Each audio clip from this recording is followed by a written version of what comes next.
राजा और भिखारी की कहानी। एक बार की बात है, एक महान राजा अपने महल के द्वार पर टहल रहा था। उसी समय एक फटे पुराने कपड़ों में लिपटा भिखारी वहां आ पहुंचा।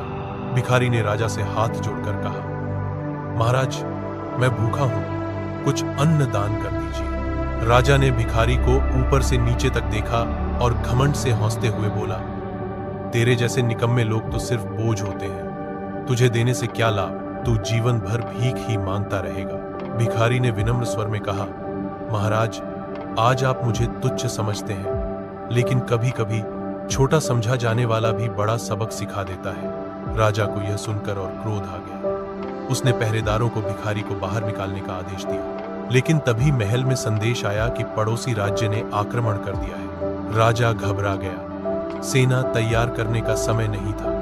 तभी वही भिखारी आगे बढ़ा और बोला, महाराज, मैं वर्षों तक युद्ध भूमि में सैनिक रहा हूं, मैं आपको रणनीति बताऊंगा। भिखारी ने चतुराई से राजा की सेना को संगठित किया और एक योजना बनाई। उसी योजना के सहारे राजा ने युद्ध जीत लिया।